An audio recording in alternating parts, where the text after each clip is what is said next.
Alors donc je disais que je veux commencer à prier et à me demander mais si je démissionne du travail, mais qu'est-ce qui va m'arriver? Et je me disais peut-être que c'est le diable qui était en train de me questionner, qui me disait mais qu'est-ce que tu vas faire? Mais pourquoi est-ce que tu as démissionné? Mais tu veux continuer à travailler? Et ainsi de suite, voilà.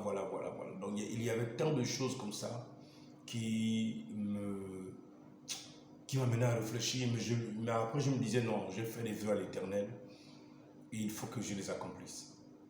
Il faut que je les accomplisse. Il m'a déjà libéré de la boisson, il m'a libéré de la jeune fille avec qui je vivais. Maintenant, il me fallait moi, après que la cheville qui avait été cassée a été réparée, remise en place par le Seigneur, par le Créateur, donc il me fallait vraiment m'impliquer maintenant dans son œuvre. Donc c'est ainsi que je vais commencer à servir le Seigneur de tout mon cœur.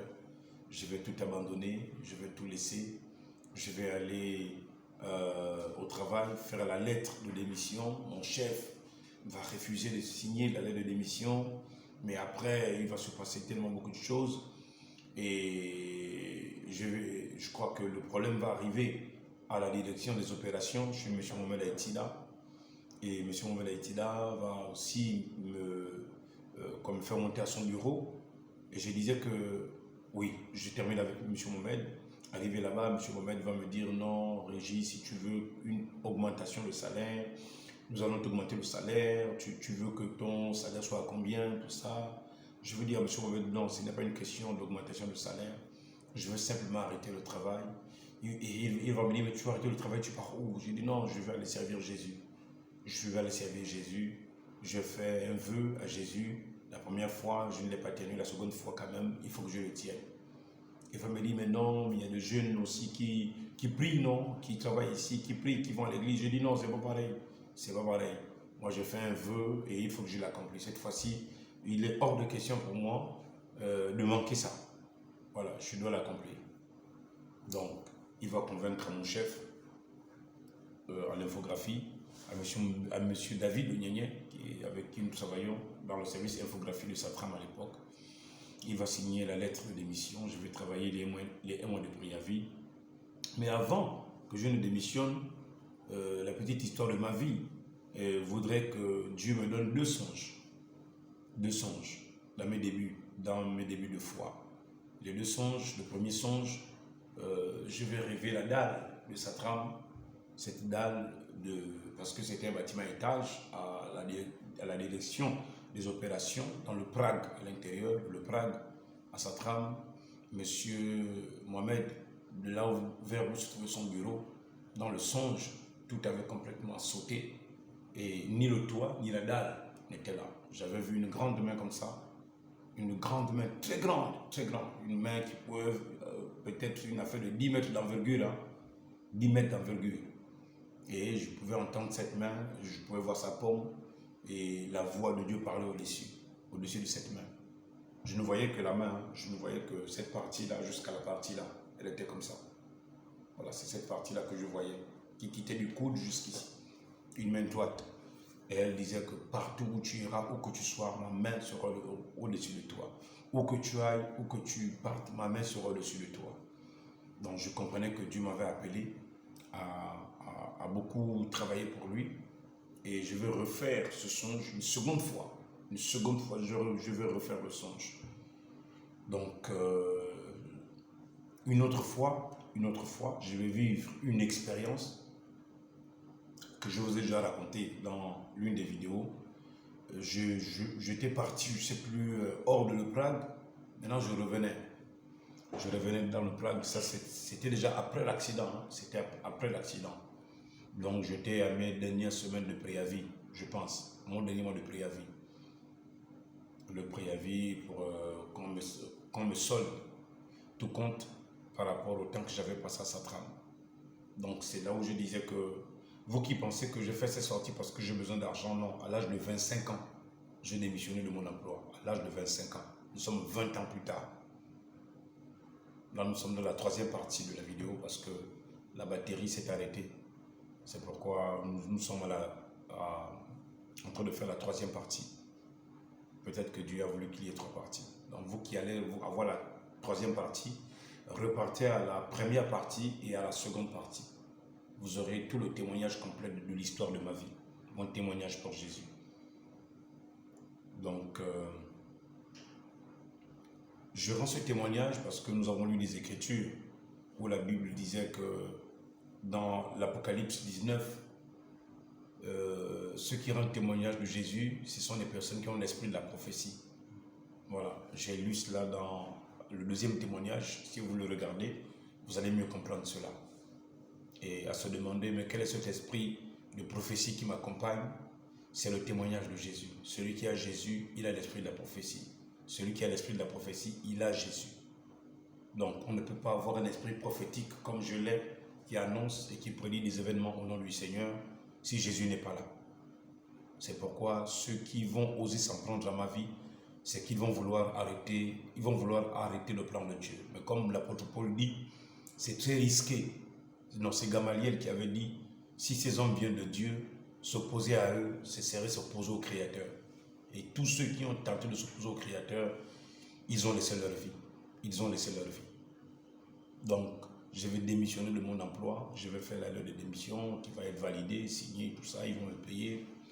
Et déjà, il fallait aussi rappeler que dans l'accident de travail que j'avais eu, ils auraient dû me dédommager.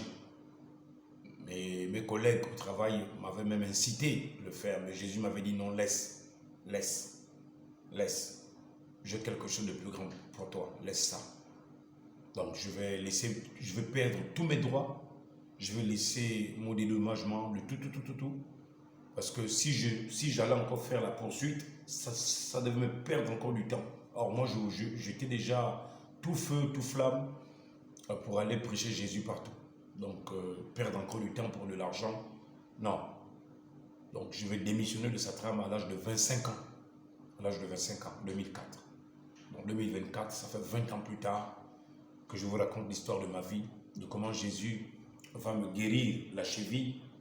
Et après, je vais accomplir mon vœu, démissionner du travail. Et ce qui sera fait, je vais arrêter de boire, je vais arrêter de fumer. Donc les trois choses, Jésus les a accomplies.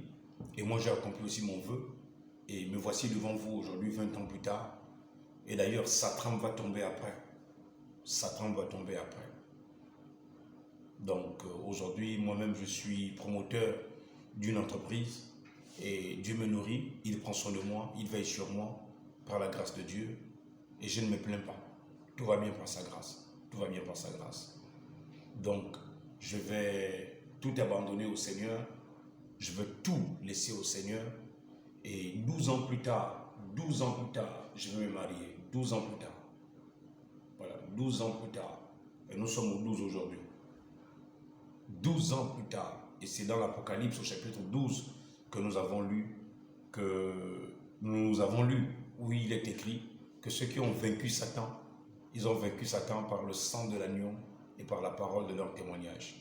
C'est pourquoi je viens témoigner au nom du Seigneur Jésus et dire à vous qui allez regarder la troisième partie de la vidéo, si vous voulez bien comprendre mon témoignage pour Jésus, de qui j'étais, ce que j'étais et de comment Jésus m'a changé, il m'a transformé, de comment il a fait de moi ce que je suis aujourd'hui, du courage qu'il m'a donné, du zèle qu'il m'a donné, la détermination qu'il m'a donné. Dans le deuxième témoignage, je parlais de comment mon foie était pourri, mais pour mon pourri, de comment ma cheville cassée a été remise en place. 20 ans plus tard, le médecin qui avait dit que je devais mourir dans les semaines qui suivaient, en 2004, me voici 20 ans plus tard, je suis en vie. Je viens témoigner au nom du Seigneur Jésus que c'est son alliance avec moi, c'est son alliance. Et s'il l'a fait pour moi, il peut le faire pour toi aussi. Mon frère, il peut le faire pour toi, ma soeur. Où que tu sois dans n'importe quel pays, pas seulement le Gabon, où que tu sois, Jésus peut faire quelque chose pour toi. Jésus peut faire quelque chose pour toi. Si tu lui cèdes ta vie, si tu lui abandonnes ta vie, il fera quelque chose. Je le crois de tout mon cœur, mon frère. Ma soeur, je le crois de tout mon cœur. Peuple gabonais, c'était ça mon témoignage. J'ai oublié. Je disais que je devais vous raconter ça. Donc, ce que je peux ajouter à ce témoignage, avant que je ne démissionne, j'avais vu j'avais vu, quand je travaillais encore à Satram, j'avais vu l'arc-en-ciel. L'arc-en-ciel, mais c'était tout un halo au complet. L'arc-en-ciel au complet, un halo. Voilà. Donc, bon, aujourd'hui, vous voyez, j'ai une casquette qui est l'arc-en-ciel avec le cèdre du Liban. Donc, le cèdre, c'est avec le cèdre du Liban qu'on a construit le temple de Salomon. Et l'arc-en-ciel, c'est l'alliance. Sauf que l'arc-en-ciel que j'avais vu, c'était un halo complet. Un halo complet. Celui que nous voyons toujours, c'est la moitié de l'arc. Je m'étais demandé, mais Seigneur, qu'est-ce que ça signifie? Un arc-en-ciel complet. J'avais fait un autre songe quand j'étais encore à Satram, où j'avais vu une grande lumière qui éclairait du côté gauche. Du côté gauche. Et il y avait deux tabernacles. Il y avait deux tabernacles, mais les deux tabernacles formaient un seul tabernacle. Sauf qu'il y avait un grand, il y avait un petit. Mais les deux tabernacles formaient un seul tabernacle. Il y avait une lumière puissante qui éclairait ce tabernacle-là, mais dans lequel il y avait un petit, il y avait un grand. C'est la personne de Jésus. Quand il vient en toi, c'est lui le grand en toi. C'est cette lumière qui t'éclaire. Maintenant, l'expérience que j'avais vécue, c'est celle-ci. Je vais vous la raconter, je vais m'arrêter là. Je quittais le Prague, j'étais déjà rentré, et j'étais en train de marcher. Pendant que j'étais en train de marcher, je vais me questionner un peu sur Dieu, sur la personne de Dieu, parce que je m'étais dit, bon, nous les humains, il y a le grand-père, il y a la grand-mère, il y a l'ancêtre, le l'ancêtre, le l'ancêtre, le l'ancêtre, le l'ancêtre.